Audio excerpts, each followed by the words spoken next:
출애굽기 10장. 우리가 이제 9장까지 쭉 봤는데 이 하나님의 능력이 계속 나타남을 보여주고 있는데 재앙을 통해서 주님의 능력이 나타나는 것, 강하게 드러나는 것을 우리가 지금까지 봤습니다.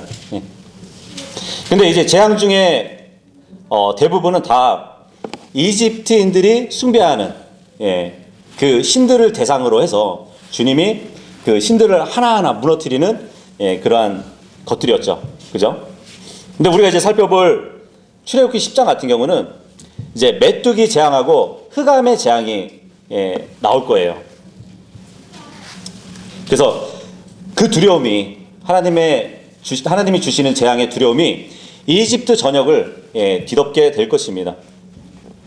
그러니까 하나님의 강한 손이 이집트를 치시는 중에 있는 것이에요. 하지만 그럼에도 불구하고 파라오의 마음은 더욱 강팍해졌다고 성경은 또 말씀하고 있거든요. 지금 계속 패턴이 똑같죠, 그죠? 주님이 이집트에 재앙을 주면 파라오는 아유 잘못했다고, 모세가 이제 멈춰달라고 기도하면 파라오는 또 강팍해지고, 계속 이렇게 패턴이 돌아가고 있는데 주님의 인내심과 또 이제 파라오의 고집이 계속 상충되는 가운데 있습니다.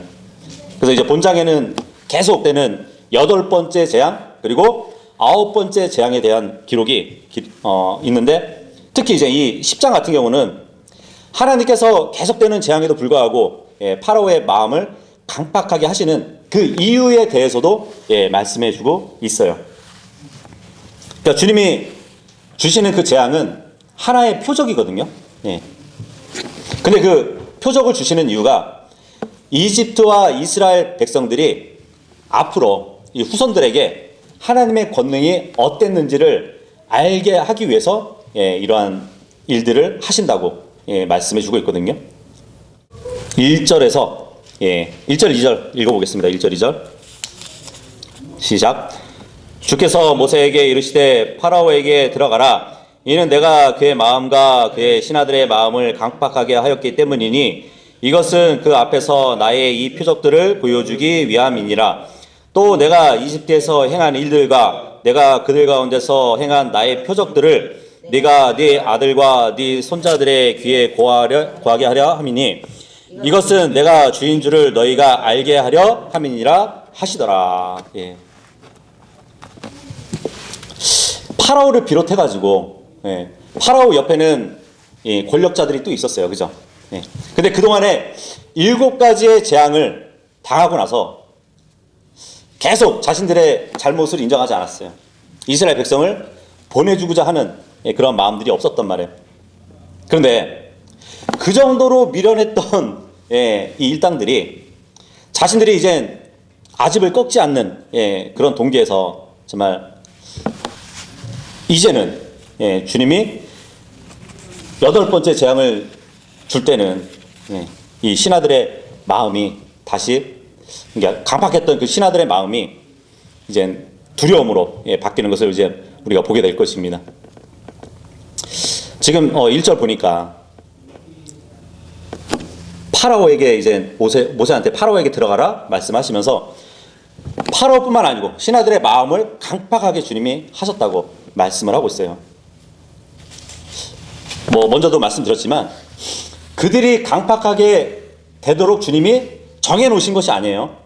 그것을 우리가 잘 알아야 되는데 마치 그런 거예요. 로마서 1장 한번 보도록 할게요. 로마서 1장 28절에 보시면 또 심지어 그들이 자기들의 지식 속에 하나님 두기를 싫어하는 것 같이 하나님께서도 그들을 버림받은 생각에 넘겨주셔서 적절치 않은 그러한 것들을 향하게 하셨으니, 여기 보니까 사람들이 하나님을 머리에 두기 싫어해요. 생각에 두기 싫어해요. 그러니까 주님은 그러한 생각에 그냥 내버려 두시는 것이에요. 마찬가지로 파라오가 자기 마음을 강팍하게 했잖아요. 주님은 그냥 내버려 두시는 것이에요. 계속 그렇게 강팍하게 되도록 그렇게 허락하셨다는 의미에서 그들의 마음을 강팍하게 하셨다고 우리가 이해하시면 됩니다. 그래서 파라오와 그 신하들이 자신들에게 주어진 그 자유의지를 악용해가지고 자신들의 오만한 행위를 계속 거듭하면서 회복할 수 없는 그 멸망의 길로 가는 것을 우리는 지금 보고 있는 것이에요. 1절 다시 보시면 그들 앞에서 나의 표적들을 보여주기 위함이래요. 그것이 그들의 마음을 강박하게 한 이유가 주님이 표적을 보여주시기 위함이라고 말씀을 하고 있습니다. 그렇죠? 주님의 표적을 여러 가지로 이렇게 보여주기 위해서는 계속 그냥 강박한 그 마음을 허락하신 것이에요. 근데 여기 표적이라는 말이 나오죠. 이 표적이라는 말이 사인이라고 지금 영어에 나와 있는데, 보통 이제 우리가 뭐 신호, 그리고 어떤 깃발 같은 걸 딱 들면은 신호를 보내잖아요. 그죠? 예전에는 횃불 같은 걸로 이렇게 신호를 보내기도 했었잖아요. 그런 뜻을 가진 이제 히브리어 단어이긴 한데, 그러니까 하나님이 어떠한 이적을 베푸실 때 하나님이 베푸시는 그 이적은 놀라운 것들이죠. 그죠? 하지만 단순히 이적을 베푸실 뿐만 아니라 그 안에 메시지가 있는 것이에요. 이것이 표적이거든요. 그래서 이적과 표적을 나눠야 되는 것이에요. 어떤 놀라운 이적, 기적, 이거하고 다르게 그 안에 메시지까지 포함되어 있는 것을 표적이라고 보시면 돼요. 예를 들어서 예수님께서 폭풍을 잠잠케 하시는 이적을 베푸셨어요. 그죠? 그런데 그 표면적으로 보면은 굉장히 놀라운 일이에요. 하지만 폭풍을 잠잠케 하신 그 이적 안에는 어떠한 메시지가 있냐면 구원은 평화를 가져온다는 그런 메시지가 있어요. 그리고 예수님이 눈먼 자를 보도록 고쳐주셨잖아요. 이것도 이적이에요. 그런데 그 이적 안에는 구원은 빛을 가져다 준다는 메시지가 있단 말이에요. 그래서 표적이 되는 것이에요.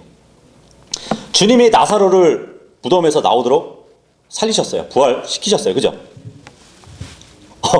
죽었던 사람을 살린다는 것 굉장한 이적이잖아요. 근데 그 이적에서 끝나지 않고 그 안에는 구원은 생명을 가져온다는 메시지가 담겨 있는 것이에요. 그래서 그 이적에 메시지가 들어있다는 것, 그것을 표적이라고 보시면 됩니다. 그렇다면 주님이 이집트에 내리시는 그 이적들은 놀라운 이적들인데 그 안에는 도대체 무슨 메시지가 있을까요? 어떠한 증거가 있을까요? 바로 하나님만이 진짜 신이라는 것을 보여주는 메시지가 있는 것이에요. 주님의 능력과 권위가 있다는 것을 보여주는 이적이란 말이에요. 이집트인들이 섬겼던 그 신들은 다 가짜고 진짜 하나님이 이분이라는 것을 알려주는 거란 말이에요. 그래서 하나님은 모세를 다시 이제 파라오한테 보내시면서 이집트에 보이신 그 표적들의 분명한 이유를 말씀해 주고 있단 말이에요. 그래서 이제 이 출애굽기를 넘어서 앞으로 이스라엘 백성들이 후손에게 전해지는 그런 말씀들이 있거든요. 뭐 신명기 32장에 보면은 모세의 찬송이라는 게 있어요. 거기 보면은 주님의 능력을 찬송하는 기록이 있단 말이에요. 후손들이 그걸 받아서 묵상한단 말이죠. 그리고 여호수아 24장에 보면은 여호수아가 이제 고별의 설교를 하게 됩니다. 거기도 보면은 주님께서 이스라엘 백성을 어떻게 구원하셨는지 그런 메시지가 있어요. 후손들이 그걸 보고 배운다는 것이죠. 마찬가지로 시편에 보면은 주님께서 이집트를 어떻게 탈출시키셔가지고 자신의 강한 팔로 이스라엘 백성을 구원하셨는지 그러한 이적들 그런 것을 또 기록을 했단 말이에요. 그래서 이 구약 성경은 이스라엘 백성들 후손들이 항상 묵상하면서 주님의 권능을 찬양한단 말이죠. 그것을 위해서 주님이 이집트에 이적을 내리셨고 그 이적이 바로 대대손손 기념하는 표적이 되었던 것이에요. 그렇게 보시면 될 것 같습니다. 3절에서 6절까지 읽어보겠습니다.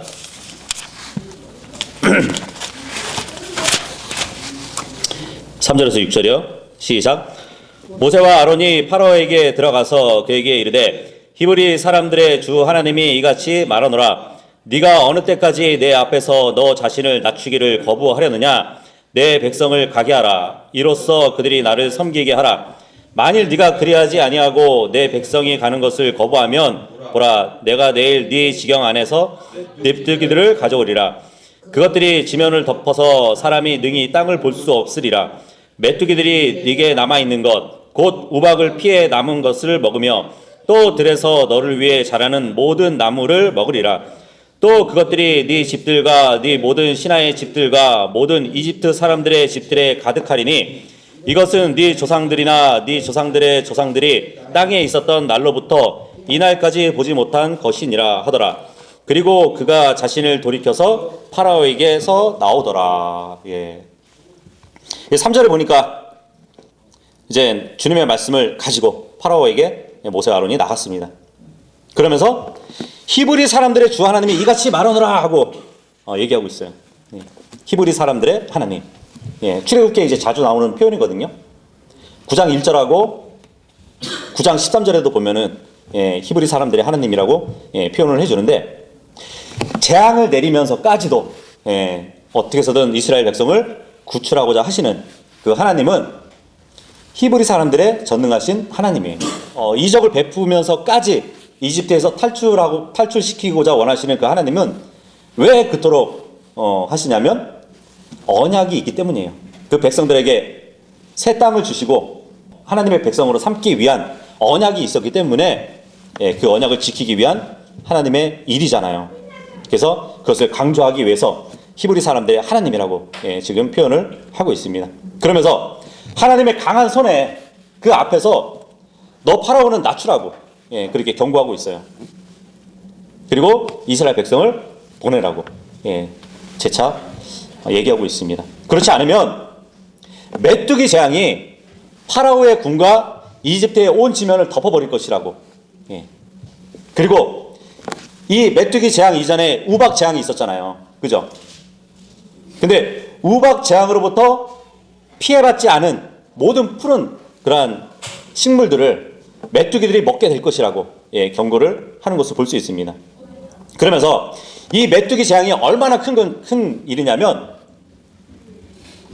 이집트가 세워진 이래로 처음 있는 일이라고 그렇게 또 말을 하고 있어요. 메뚜기. 메뚜기 혹시 먹어보셨나요? 저는 예전에 메뚜기 많이 잡아가지고 그 피트병에 잡아가지고 집에 갖다 주면 어머니가 잘 튀겨서 맛있어요. 네.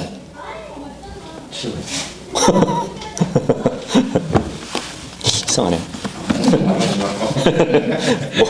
먹어보지 못했으면 말을 말라고. 이 메뚜기는 초식 동물이잖아요, 그죠? 근데 이 히브리어 뜻에 보면은 증식자, 무리, 때, 그 라바에서 유래된 이름이 메뚜기인데, 왜냐하면 메뚜기는 항상 대량으로 이렇게 몰려다니기 때문이에요. 대량 생식을 하고 또 그 바람의 변화에 따라서 그 천문학적인 숫자로 때를 지어가지고 집단으로 이동하면서 살아가는 동물이 메뚜기란 말이에요. 그래서 초목들을 닥치는 대로 막 먹어치우는 메뚜기의 때의 습격을 이렇게 뭐 TV상으로도 봤을 수 있을 겁니다. 그래서 그 피해가 엄청나가지고 그 지역 사람들은 그 일을 천벌로 생각할 정도였어요. 메뚜기 한번 싹 쓸고 가잖아요. 아, 이건 하늘에서 이 땅을 저주한 거라고. 그렇게까지 생각을 했었다고 합니다. 우리가 이제 TV 매개체로도 봤듯이 3년 전에 보니까 중국의 4개 지역에 메뚜기 떼가 습격한 거 아시죠? 그래서 심각한 피해를 입었었잖아요.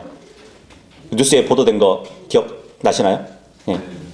근데 그 면적이 어느 정도냐면 103.8km래요. 어느 정도냐면 서울의 이제 서초구가 47km 정도 되거든요.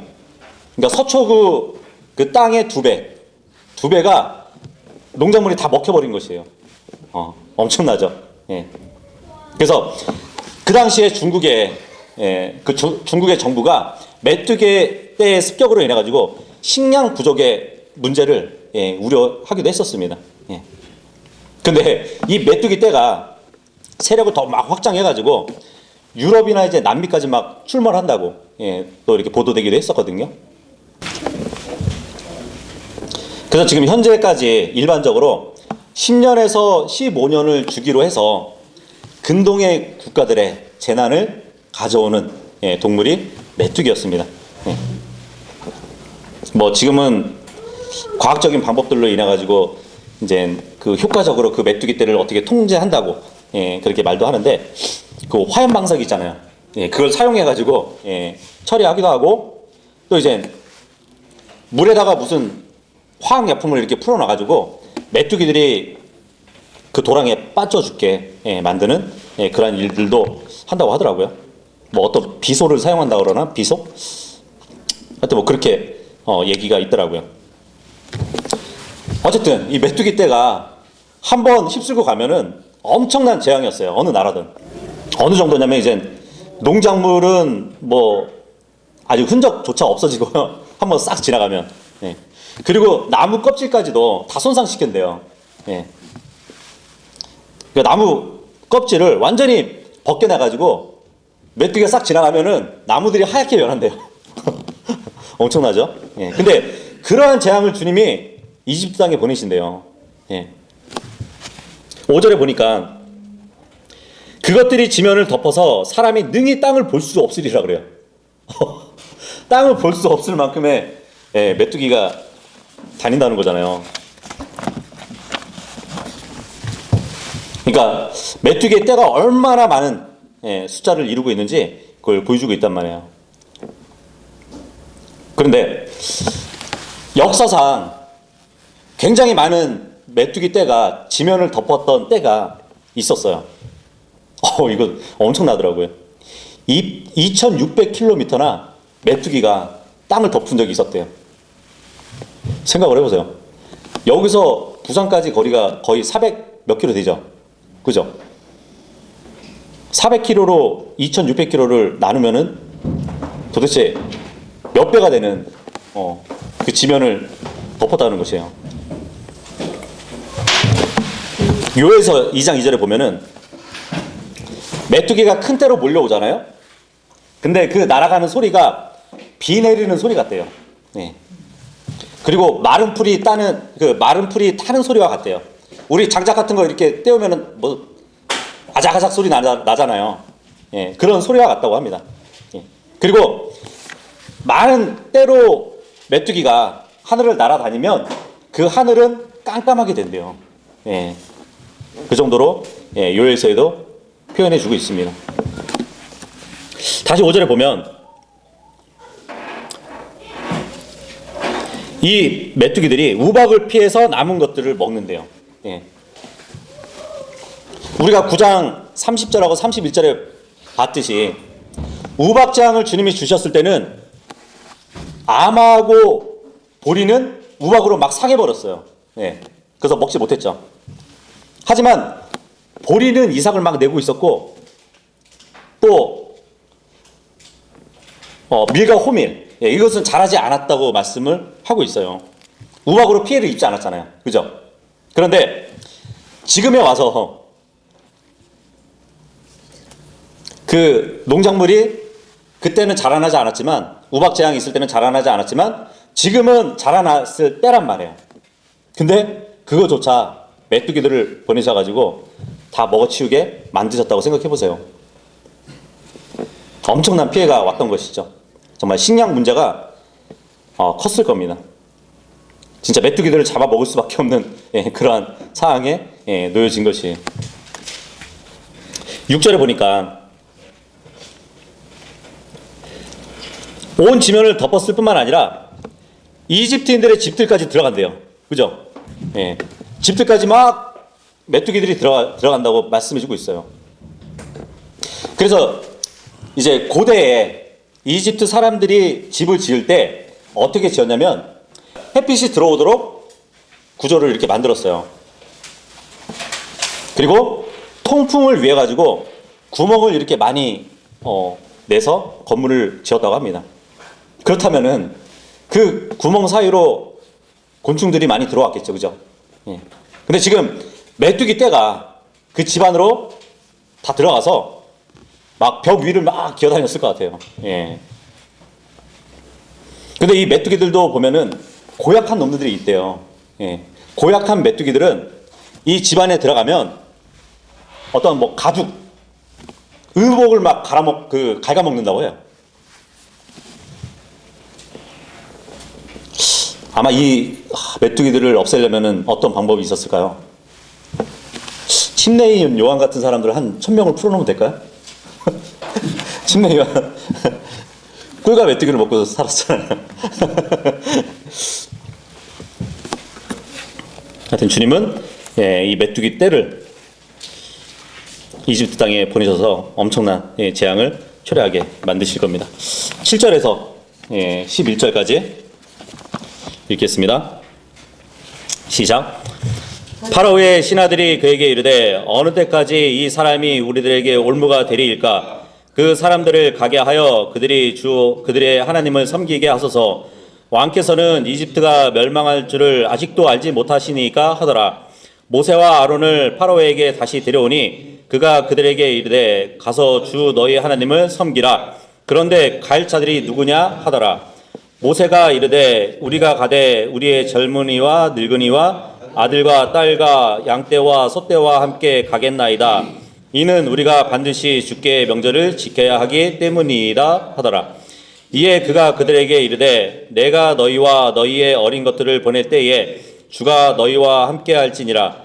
그것에 조심할지니 이는 너희 앞에 악이 있기 때문이라. 그리할 수 없느니라. 이제 너희 남자들만 가서 주를 섬길지니 이는 너희가 구한 것이 그것이기 때문이라 하더라. 그들이 파라오 앞에서 쫓겨났더라. 예. 여기 보니까 이제 7절에 보니까 이제 파라오의 신하들도 이제 못 참는 거예요. 그동안에는 이 파라오의 권력에 눌려 있어서 아무 말도 못하고 눈치만 보고 있었는지 모르겠지만 지금은 이 신하들이 파라오의 뜻을 지금 반대하는 그 입장에 있었습니다. 자신들의 공포를 지금 보여주고 있는 것이에요. 지금까지 막 대부분의 가축들이 죽었고 그 계절마다 자라는 농작물들이 다 훼손되고 잃어버렸기 때문에 추가적인 그 재앙들이 더 이상 우리의 터전을 망쳐버리면 이집트는 망한다. 이런 생각을 갖고 두려워했던 것이에요. 그래서 지금 파라오한테 지금 반대 의견을 지금 내고 있는 것이에요. 그래서 7절에 다시 보시면 어느 때까지 이 사람들이 우리에게 올무가 되겠냐고 그렇게 얘기를 하고 있습니다. 우박 재앙 때까지만 해도 파라오와 마찬가지로 마음이 강팍했던 그 파라오의 신하들이 더 이상 참지 못하고 이스라엘 백성을 보내주자고 지금 파라오에게 간청하고 있는 것이에요. 아마 이들도 이제 지금까지의 재앙들을 보니까 정말 하나님이 역사하시는 것이라는 것을 깨달았던 것 같아요.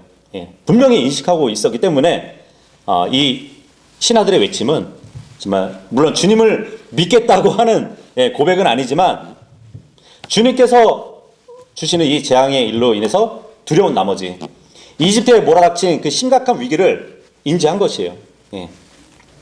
그래서 파라오한테 이제 보냅시다. 안 그러면 우리 망할 것 같아요. 지금 그렇게 얘기하는 것이거든요. 8절에 보니까 드디어 이제 파라오가 모세와 아론을 부르게 됩니다. 그러면서 주 너희 하나님을 섬기라고 그렇게 얘기하죠. 파라오는 자기들의 보좌관들의 지지도가 낮아진 것을 깨닫고 백성들을 이제 보내려고 하는 그러한 제스처를 지금 취하고 있긴 하거든요. 근데 지금 가서 주 너희 하나님을 섬기라고 그러죠. 가서. 이 명령은 모든 사람들이 다 포함하는 것 같진 않아요. 그죠? 백성 모두가 가서 그렇게 얘기하지 않아요. 그냥 가서 너희 하나님을 섬기라. 이것은 뭐 다 가라는 얘기인지 일부만 가라는 얘기인지 모호하게 지금 얘기를 하고 있잖아요. 그죠?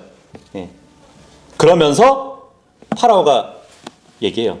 그런데 가서 너희 하나님을 섬기는데 갈 자들은 누구지? 그 얘기를 하고 있어요. 다 가라는 얘기는 아니에요 지금. 한 번 더 딜을 하려고 그러는 거예요 지금 모세하고. 어떻게 타협안을 제시하려고 하는 그 파라오의 모습을 볼 수 있는데, 그런데 이 파라오의 이 질문, 그런데 갈 자들은 누군데? 이 질문은 모세의 모세가 지금까지 요구한 것이 무엇인지 정말 정확히 몰랐던 것인지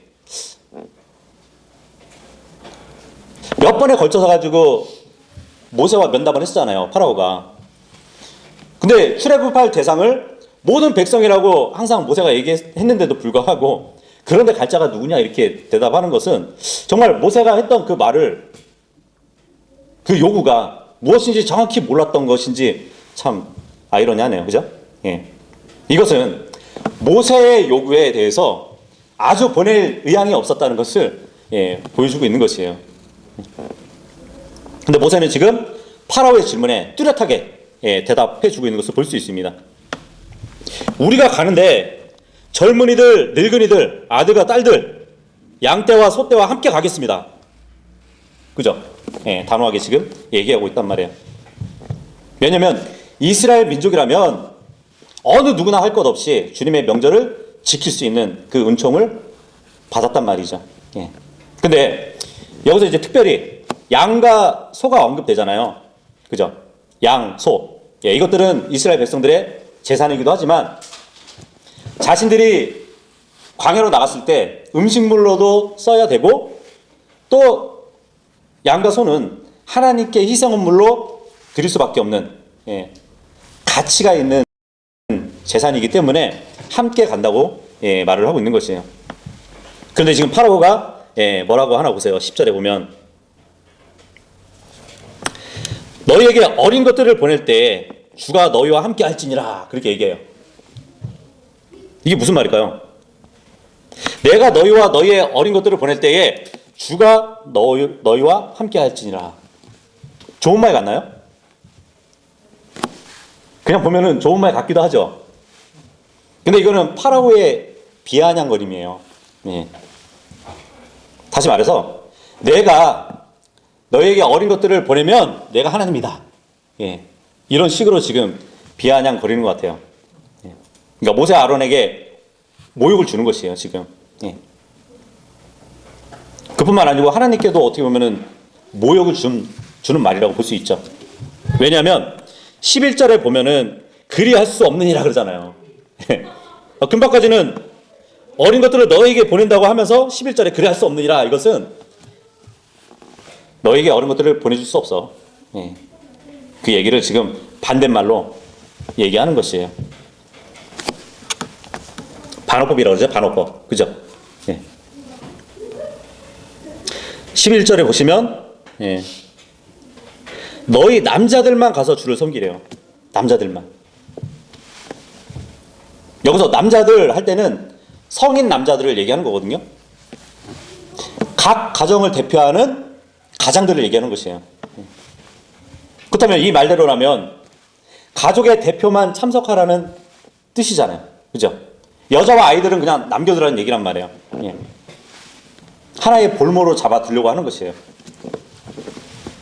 그래서 이 파라오의 계략이 지금 보여지고 있는 것이거든요.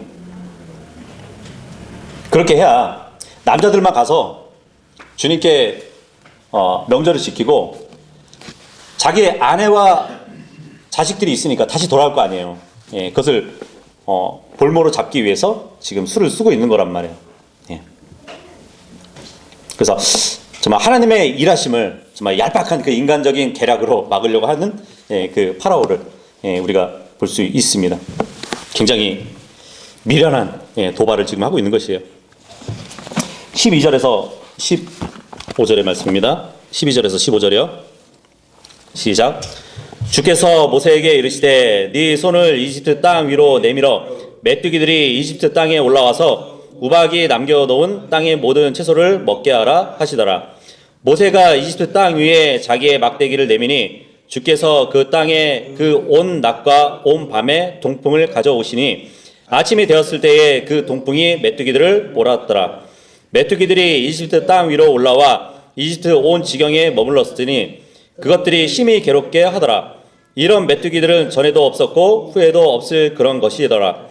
이는 메뚜기들이 온 지면을 덮으니 땅이 어둡게 되었고 우박이 남겨놓은 밭의 채소와 나무 열매를 다 먹었으므로 이집트 온 땅에 있는 나무나 들의 채소 중에서 푸른 것은 하나도 남지 아니하였기 때문이더라. 네.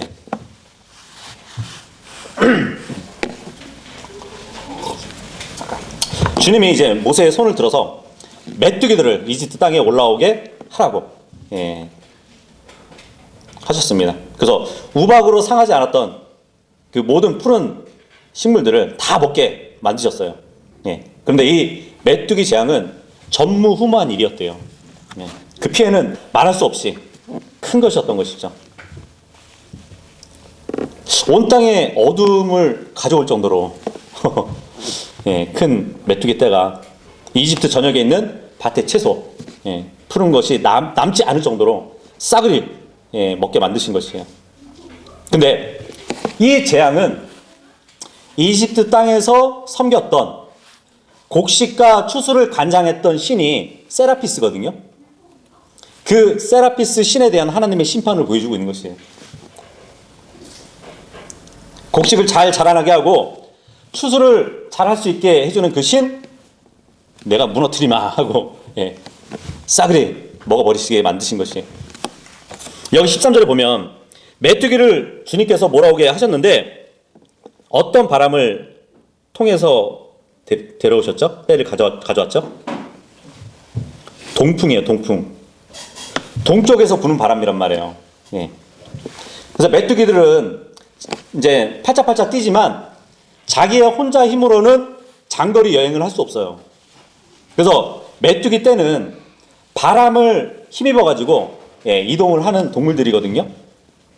그래서 계절마다 부는 그 바람을 힘입어가지고 먼 곳까지 날아갈 수 있는 것이에요. 그런데 놀라운 것은 이 이집트 땅에 임하는 그 메뚜기 떼는 사실상 남서지방에서 올라오고 했었어요. 역사적으로 보면 이집트의 남서쪽이 리비아 아니면은 에티오피아 그 나라에서 왔단 말이에요. 그런데 그렇게 되면은 남풍에서 남풍 아니면은 서풍이 이렇게 불면서 이집트 땅으로 와야 되잖아요. 그죠? 근데 지금 동풍의 영향을 받고 이집트 땅으로 왔다는 것은 반대쪽에서 오는 거잖아요. 생각을 해보세요. 항상 늘 남서지방에서 오던 메뚜기가 동쪽으로부터 온다 하면은 이것은 자연적인 일이 아니라는 거잖아요. 하나님의 개입이 없이는 있을 수 없는 일이란 말이에요. 특히 이집트 땅의 동쪽은 사막이에요. 사막에 있는 건조한 바람을 타고 이집트 땅으로 메뚜기들이 건너온 거란 말이에요. 메뚜기가 오던 경로가 아니라 반대편에서 날아온다면 정말 이것이야말로 초자연적인 주님의 기적으로밖에 여길 수밖에 없는 것이죠. 14절에 보니까 이런 메뚜기들은 전에도 없었고 후에도 없을 그런 것이었더라. 그때의 수도 엄청났지만 엉뚱한 방에서 날아온 것 전에도 없었고 후에도 없을 일이었던 것이에요. 그런데 아까 우리가 요에서 이렇게 몇 번 말씀드렸는데 요에서 2장 2절에 보면은 그런 말씀이 있어요.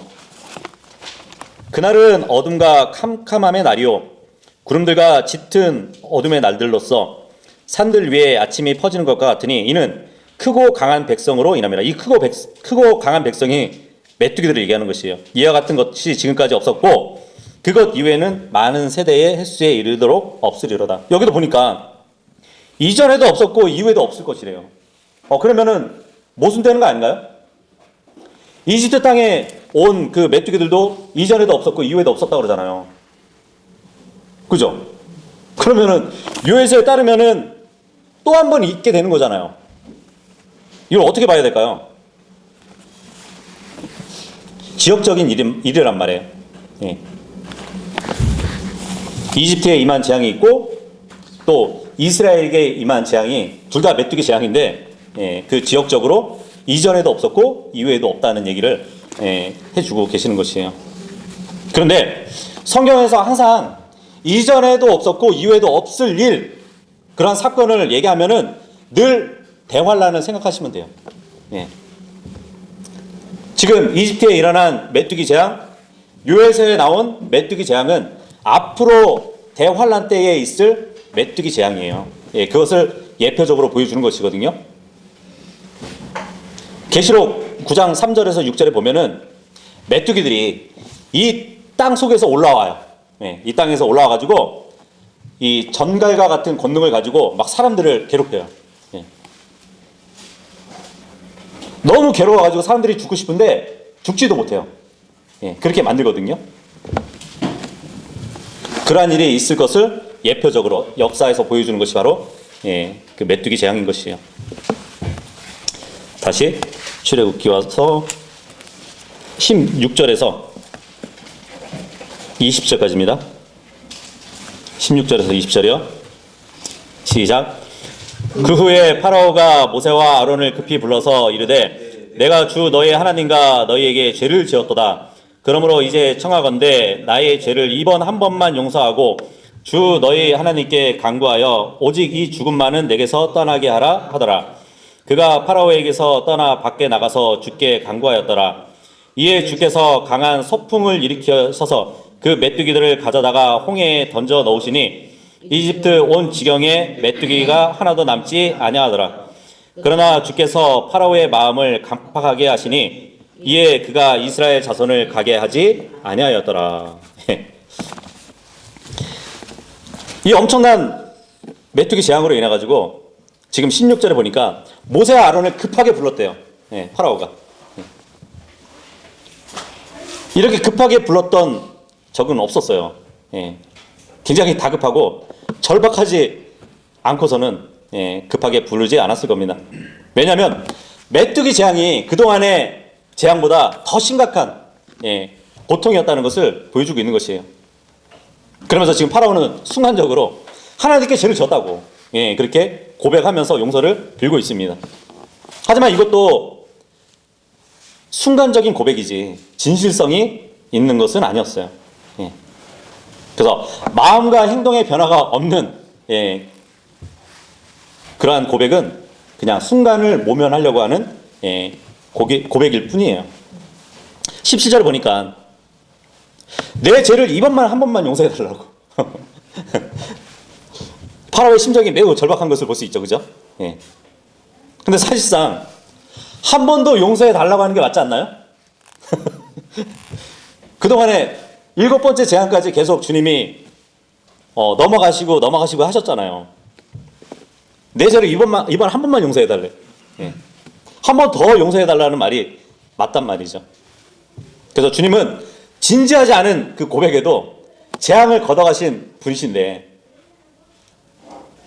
그럼에도 기회를 주신다는 것은 정말 그를 용서하신 것이에요. 근데 참 이 파라오가 9장 27절에 보면은 또 그런 말도 하잖아요. 이제 우박 재앙을 주니까 이번에는 내가 죄를 지었다고. 그죠? 그동안에 첫 번째 재앙부터 6번째 재앙까지는 죄를 안 지었었나요? 그래서 이 파라오의 고백은 매우 순간적이었고 모면하려고 했던 그런 가운데서 그냥 자기의 마음이 입으로 그냥 표출되는 것이에요. 자, 어쨌든 모세가 그 말을 듣고 하나님께 이제 기도해서 그 메뚜기들을 몰아내는데 19절에 보니까 강하고 강력한 서풍을 또 이제 주님이 부르셔가지고 메뚜기들을 다 물에 빠쳐버리십니다. 그죠? 그 이집트 땅 우측이 홍해가 있잖아요. 홍해에 다 던져 버리시는 것이에요.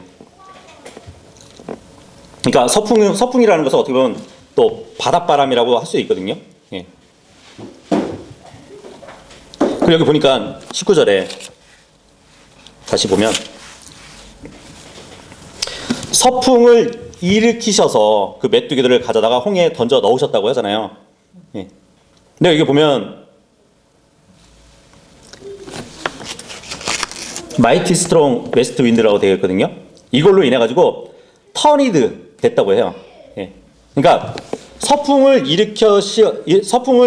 일으키셔 가지고 바람의 방향을 바꾸셨다는 얘기거든요. 예.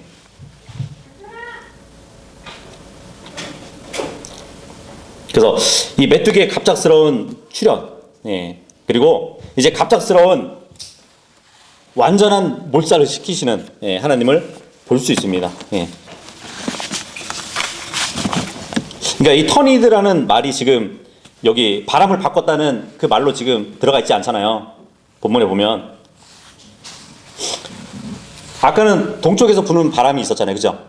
근데 서쪽 바람으로 갑자기 싹 바꾸신 거란 말이에요. 예. 그것을 보여주고 있는데 여기 근본역에는 이제 그거를 표현하지 않았네요. 21절에서 23절입니다. 시작. 또 주께서 모세에게 이르시되 하늘을 향해 네 손을 내밀어 이집트 땅 위에 어둠이 있게 하되 곧 감촉으로 느낄 수 있는 어둠이 있게 하라 하시더라. 모세가 하늘을 향하여 자기 손을 내미니 짙은 흑암이 사흘 동안 이집트 온 땅에 있더라. 그들이 사흘 동안 서로를 보지 못하며 자기 처소에서 일어나는 자가 아무도 없었더라. 그러나 모든 이스라엘 자손이 거하는 곳에는 빛이 있었더라. 이제 아홉 번째 재앙, 흑암 재앙이 펼쳐집니다. 이제 이집트 땅에 완전히 좌절감과 혼란을 준 재앙이에요. 모세가 손을 들자 이집트의 온 땅이 이제 어둠으로 애고 없이 임한 것을 볼 수 있습니다. 3일 동안 어둠이 있었대요.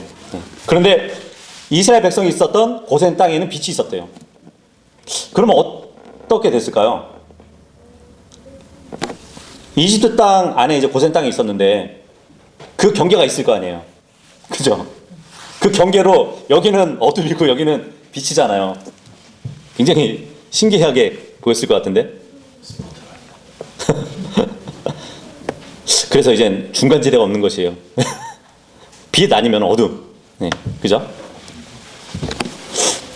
근데 이것이 뭐 어떤 사람들은 이건 일식으로 인해 가지고 어둡게 된 거다 이렇게 얘기하시는 분들도 있는데 과연 일식으로 인해서 태양이 가려져 가지고 3일 동안 일식이 있을 수 있을까요?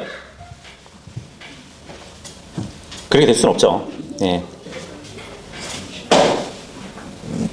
그러니까 단순한 뭐 일식을 통한 어둠이 아니라 정말 사흘 동안 어둠이 있었다는 것은 초자연적인 일인 것이죠. 그런데 주님이 왜 이렇게 어둡게 하셨냐면 이집트에서는 늘 매일 아침에 솟아오르는 그 태양을 향해서 북을 치고 노래하고 제사를 드렸어요.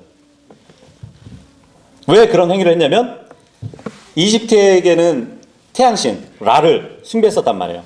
예. 자신들의 삶을 지배하는 전능하신 신이 태양신 라였단 말이에요. 주님이 그 태양의 빛을 가려버리신 것이에요. 예. 태양이 밝게 막 이렇게 떠오르지 않잖아요. 그러면은 우리 제사가 소홀했구나. 예. 그렇게 생각할 정도로 숭배했던 것이에요. 막 불안해하고 날씨가 흐리고 그러면은 불안해하고 막 했던 민족이었단 말이에요. 근데 주님은 그것도 3일 동안 이집트 전역을 어둡게 만드신 것이에요. 보통 성경에 보면은 사람들이 무덤에 3일 있으면은 완전히 죽은 걸로 치거든요. 태양신 라를 완전히 죽여버리신 것이에요. 그래서 이집트 사람들이 숭배했던 태양신 라의 허구성을 열심히 주님께서 드러내 보여주고 있는 것입니다. 그리고 히브리 사람들이 하나님이야말로 진정한 신이시라는 것을 보여주고 있는 것이에요. 24절에서 27절입니다. 시작. 이에 파라오가 모세를 불러 이르되 너희는 가서 주를 섬기되 오직 너희 양떼와 소떼는 두고 너희 어린 것들은 너희와 함께 갈지니라 하더라. 모세가 이르되 우리가 주 우리 하나님께 희생물을 드리도록 왕은 반드시 우리에게 희생물과 번제물도 주셔야 하리이다.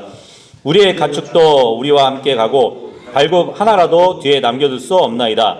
이는 우리가 반드시 그 중에서 취하여 우리 주 하느님을 섬겨야 하며 또 우리가 거기에 이르기 전에는 어떤 것으로 주를 섬겨야 할지 알지 못하기 때문이니이다 하더라. 그러나 주께서 파라오의 마음을 강팍하게 하시니 그가 그들을 가게 하지 아니하더라. 예. 이 흑암, 예. 흑암은 이 파라오를 도저히 견딜 수 없도록 만들어 버렸습니다. 그래서 이 파라오는 모세를 찾기 위해서 사자들을 보내요. 예. 어떻게 찾으러 갔는지 모르겠어요. 어두운데. 예. 그래서 왕 앞에 그 파라오 왕 앞에 서게 된 모세는 이제 우리 히브리인들과 가축들을 다 가지고 떠날 수 있게 다시 허락을 요구하지만 지금 파라오는 양떼와 소떼는 남겨두라고 또 그렇게 얘기를 하고 있어요. 이 파라오를 보면은 참 장사를 잘할 것 같아요. 매번마다 이렇게 딜을 하잖아요, 그죠? 근데 양과 소를 귀중한 재산으로 여겼던 그 당시 상황으로 볼 때 파라오는 그냥 맨몸으로 가라는 얘기밖에 안 되는 거잖아요. 아무런 대책 없이 떠나라는 얘기밖에 안 되거든요. 그래서 지금 이 얄팍한 계산에 따라서 출애굽을 허락하는 그 파라오를 볼 수 있습니다. 근데 앞으로 주님 그 광야에 가서 주님께 뭘 드려야 될지 모르기 때문에 그 짐승들을 다 가지고 가야 된다고 또 모세는 얘기하고 있는 것이에요. 그런데 일부만 가져간다는 것이 아니에요. 26절에 보니까 발굽 하나도 남겨두지 않는데요. 단호하게 또 얘기하고 있죠. 짐승들 다 가축을 다 가져갈 건데 발굽 하나도 남겨두지 않을 거라고 강하게 지금 말하고 있는 거란 말이에요. 그러니까 어떤 파라오의 타협안을 완강히 거부하는 강한 어조로 얘기하고 있는 것이거든요. 어떤 바꿀 여지를 주지 않는 모세를 볼 수 있는 것이에요. 26절에 보면 우리가 반드시 어떤 것으로 주를 섬겨야 할지 알지 못하기 때문이라고. 주님이 이것을 원할지 이것을 원할지 모른다고. 우린 다 가져가야 된다고. 그렇게 완곡한 어조로 표현하는 것을 볼 수 있습니다. 28절 29절이요. 시작. 또 파라오가 그에게 이르되 너는 내게서 떠나가고 스스로 조심하여 다시는 내 얼굴을 보지 말라. 이는 네가 내 얼굴을 보는 그날에는 네가 죽을 것이기 때문이라 하더라. 모세가 이르되 왕께서는 잘 말하셨나이다. 내가 더 이상 왕의 얼굴을 보지 아니하리이다 하더라. 결국은 여러 번의 타협이 있었지만 되지 않은 것을 볼 수 있고 파라오도 결국 이젠 타협할 수 없는 것을 알고 너 앞으로 뒤통수 조심하라. 그렇게 말을 하고 지금 보내는 것을 볼 수 있어요. 이렇게 모세는 늘 이스라엘 백성을 이집트 땅에서 데리고 나와서 주님을 섬기게 하려고 하는 그 노력을 보여주고 있습니다. 마찬가지로 예수 그리스도도 우리의 신앙생활을 개입하셔가지고 이 세상의 정욕들로부터 우리를 주님을 섬기게 하기 위해서 늘 우리를 인도해 주실 분으로 계시다는 것을 우리는 알 수 있어요. 우리의 모든 식구들 주님께 함께 헌신하면 좋겠죠. 그리고 우리가 가지고 있는 그 재산들 그것이 무엇이 됐던 뭐 재산들이라고 해서 물질만 얘기하는 것이 아니라 나의 지식 또 내 몸 이런 것도 하나의 재산이란 말이에요. 그런 것을 다 동원해서 주님을 섬겨야 되는 것을 또한 우리가 영적으로 적용해 볼 수 있는 것이에요. 하지만 마귀는 우리가 온 몸을 주님께 헌신하지 못하도록 가로막고 있습니다. 하지만 우리는 그 마귀에게 어떠한 타협의 여지를 주지 말고 늘 말씀을 가까이 하면서 주님을 따르는 모두가 될 수 있기를 바라겠습니다.